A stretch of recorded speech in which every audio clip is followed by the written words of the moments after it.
Bonjour, bonjour les conquérants, bonjour les guerriers de l'éternel. Bienvenue sur la plateforme des Overcomers. Alors, j'espère que vous vous portez très bien ainsi que vos familles respectives. Quant à moi, je vais bien, je rends grâce. Je m'appelle Claire. Si c'est la première fois que vous nous rejoignez sur cette plateforme, alors je vous souhaite la chaleureuse bienvenue. Et ici, nous parlons de spiritualité, de développement personnel, de finances, de santé mentale, émotionnelle, physique, spirituelle et de tout ce qui a rapport avec le bien-être et l'équilibre de l'être humain dans la société. Alors, bienvenue sur la plateforme des Overcomers. Et aujourd'hui, je viens pour m'entretenir avec mes jeunes frères et mes jeunes sœurs, du moins mes jeunes frères, parce que il y a quelques semaines, nous avons déjà parlé entre femmes avec mes sœurs. Alors je viens ce matin pour m'entretenir avec mes frères sur le choix de son partenaire de vie. Quels sont les critères qu'il faut prendre, qu'il faut retenir pour choisir un bon partenaire de vie. Parce que, comme je vous l'ai dit, le choix du partenaire de vie est très, très important. Ça vous permettra soit d'évoluer dans la vie, soit de régresser dans la vie ou de rester juste statique. Donc, c'est très important de savoir avec qui vous formez équipe pour la vie sur tous les plans. Et donc, c'est important, c'est une décision très, très, très importante dans la vie d'un être humain. Donc, il faut prendre le temps d'analyser, d'observer, de réfléchir, de prier et de discerner et afin de pouvoir faire le bon choix et vivre une vie heureuse après cela. Alors, comme premier critère pour choisir une bonne partenaire de vie, alors il faut choisir une femme qui est propre et qui sait prendre soin d'elle. Donc, c'est très important d'avoir une femme qui sait prendre soin d'elle-même et d'être propre, sait prendre soin de la maison, des enfants et tout. Donc, c'est important de prendre quelqu'un qui prend la peine de s'entretenir, de se faire belle et tout, quoi. Donc, parce que vous avez besoin de quelqu'un qui vous attire. Vous êtes un homme. Donc, si elle ne sait pas prendre soin d'elle et qu'elle n'est pas propre au fil des années, vous serez ennuyé et vous serez tenté à aller voir ailleurs. Mais si elle a déjà l'habitude de le faire, quand elle sera dans le foyer, ça va juste continuer. Donc, c'est important de choisir une femme qui est propre et qui sait prendre soin d'elle-même. Très important. Ensuite, ne vous cadrez pas seulement sur l'aspect physique de la femme, c'est vrai. Il faut que quelque chose vous attire avant que vous n'ayez vers cette personne. Mais dès que vous prenez contact avec cette personne, c'est important de vous appesantir sur l'aspect moral de la personne. Est-ce que vous avez les mêmes valeurs? Est-ce que cette personne est émotionnellement, mentalement stable? Est-ce que cette personne a de la maturité et tout? Il faut veiller à ces trucs-là parce que elle sera la mère de vos enfants. Elle sera l'éducatrice de votre progéniture. Elle sera votre conseillère. Elle sera votre cheerleader, celle qui vous encourage, celle qui vous donne des idées, qui vous aide dans vos projets, qui vous impacte, un tant soit peu, influence, un tant soit peu vos décisions, vos prises de décision et tout. Donc, c'est important de choisir une belle personne qui va éduquer vos progénitures. Très, très important. Donc, comme deuxième critère, c'est important de choisir quelqu'un qui a confiance en elle et qui a la joie de vivre, qui est positive. Donc, elle doit avoir une certaine confiance en elle, elle doit avoir une certaine maturité et, et une certaine des valeurs et propres. Et elle doit prendre soin de sa pureté, la pureté de son corps et tout. Donc, c'est important de prendre une personne qui sait ce qu'elle veut dans la vie, qui a des objectifs personnels et qui n'est pas trop égoïste, à parfois faire des sacrifices pour vous aider dans vos projets et vice-versa. Et vous devez aussi l'encourager à évoluer dans la vie sur le plan mental et tout. C'est important, vous êtes ensemble, c'est pour vous entraider. On ne vient pas dans le mariage pour prendre quelque chose ou pour se faire servir, mais on vient dans le mariage pour donner, pour donner et pour recevoir, et pour évoluer ensemble, pour grandir ensemble, pour prospérer ensemble. Donc, c'est important de venir dans le mariage avec de bonnes intentions, avec de bonnes valeurs. Et surtout, pour vous les hommes, c'est important de choisir. Quand vous choisissez, ne choisissez pas seulement le physique, la forme et tout. C'est vrai que c'est important, mais pensez aussi, si vous voulez vraiment grandir avec cette personne, fonder une famille avec cette personne, elle sera la mère de vos enfants, elle sera l'éducatrice de vos enfants. Donc, c'est important de tenir compte de cet aspect moral des choses. Donc, choisissez une femme qui est propre, qui a la pureté du cœur, qui sait prendre soin d'elle. Ensuite, elle doit avoir une certaine maturité, être confidente et être positive. Et choisissez une femme qui est discrète, qui est humble et qui est travailleuse.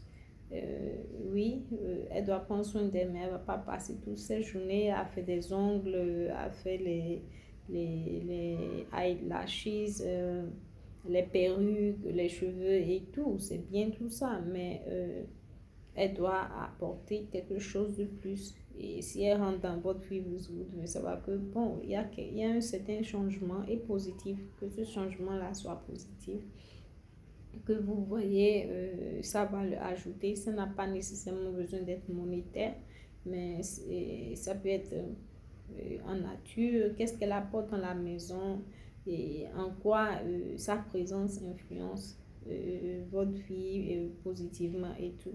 Donc, elle doit avoir une certaine discrétion de savoir garder l'intimité du couple et savoir ce qu'il faut dire, partager avec les amis ou la famille ou des connaissances. C'est important de choisir une femme qui a de la sagesse, qui est mature, qui est travailleuse et qui a de la discrétion. Donc, ensuite, c'est important de choisir une femme qui est respectueuse, qui a de la maîtrise de soi et qui a de la compassion. Donc, une femme qui a de la compassion, ça vous prouve comment elle traite les gens. Si c'est une femme qui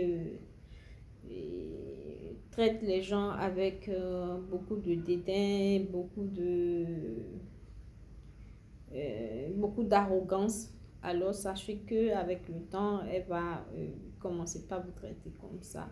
Donc, c'est important d'observer ces facteurs, de voir si c'est une personne compatissante, si c'est une personne qui travaille pour avoir de bonnes relations avec son entourage, si elle est une faiseuse de paix autour d'elle. Donc, c'est important d'avoir une femme qui vous respecte et qui se soumet à votre mission de vie, à votre vision de vie.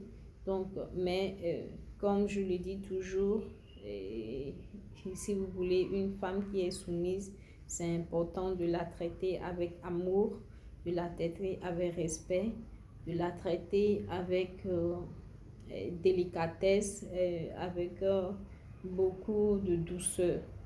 Donc, la femme ne multiplie que ce qu'on lui donne. Donc, si vous lui donnez de l'amour, vous aurez une vie rayonnante. Mais si vous lui donnez de la frustration, du mépris, du dédain, de l'arrogance, alors vous allez vous retrouver avec une femme rebelle chez vous et irrespectueuse et tout. Donc, c'est important, ce que vous semez en elle, elle vous le retourne multipliée. Donc, c'est important pour vous de la traiter avec beaucoup d'amour, avec beaucoup de considération, de respect et tout. Donc, le respect de la femme dépend du traitement que son mari lui donne. Donc, c'est important, monsieur, de bien traiter vos conjoints, de bien traiter vos épouses pour pouvoir avoir la paix, la vôtre de paix que vous cherchez à construire avec elle. Ensuite, choisissez une femme qui a la crainte de Dieu, qui est une femme de prière, une femme, comment je vais dire, oui, une femme qui sait, une femme qui met Dieu au milieu de tout ce qu'elle fait, parce que parfois la prière de votre épouse sera une bénédiction dans vos vies. Et cette prière peut vous ouvrir des portes, vous amener à des endroits que vous n'auriez jamais pensé y aller. Parce que quand vous vous mariez, vous devenez un. Et si elle vous bénit, sa bénédiction dans votre vie est un plus et vice-versa. Mais sa malédiction aussi dans votre vie aussi va vous anéantir. Donc, c'est important d'avoir une femme qui a la crainte de Dieu parce que ça va lui permettre d'avoir une certaine maîtrise de soi quand elle voudra poser certains actes. Elle va y réfléchir avant de poser certains actes. Vous voyez. Donc, ça lui permet d'avoir une certaine capacité d'analyse de ses réactions, de ses émotions, et afin de pouvoir prendre les bonnes décisions, d'agir avec sagesse. Choisissez aussi une femme qui n'est pas facilement influençable par son entourage. C'est-à-dire quoi? Elle ne se laisse pas entraîner par comment dire, tout ce qui est à la mode. Quand je dis tout ce qui est à la mode, je parle en termes d'idées, je parle en termes de comportement, je parle en termes de style de vie. Je ne parle pas de la mode, comment s'habiller et tout. Je parle ici de comportement, de pensée, de vie, de style de vie. Donc, c'est important d'avoir une femme qui a la tête sur les épaules, qui a le discernement, qui sait faire la part entre ce qui est bien et ce qui est mal. Et qui ne se laisse pas influencer facilement par le dehors, par les amis, par les copines, par la famille. Donc, c'est important. Aussi, c'est important comme critère d'avoir une femme fiable, et stable et constante dans son comportement, qui est authentique, qui est honnête, qui est véridique, sur qui vous savez que vous pouvez compter, que quand vous êtes là ou pas, elle peut assurer la gestion de la maison. Donc, il faut que cette femme ait une certaine carrure, une certaine authenticité, une certaine constante. Est-ce qu'elle est constante dans ses faits et gestes, dans ses valeurs et tout. Donc, c'est très important de choisir une femme qui a de bonnes valeurs, qui concorde avec les vôtres, et parce que ça va réduire beaucoup les frustrations, les prises de bec et tout dans le foyer. Donc, en gros, voici quelques critères que je vous suggère de prendre en compte lorsque vous faites le choix de votre partenaire de vie, de la femme qui partagera votre vie, de la mère de vos enfants, de votre coéquipière. Donc, prenez tout ça en compte et j'espère que cela vous aidera à faire le bon choix et à prospérer dans vos vies et dans vos projets, dans vos carrières et tout. Et donc, c'est tout. Ce que j'avais à partager avec vous, mes frères. J'espère que cela vous a aidé. Alors, je vous souhaite une très belle journée et on se dit à très très bientôt. Allez, prenez soin de vous et à plus. Bye bye.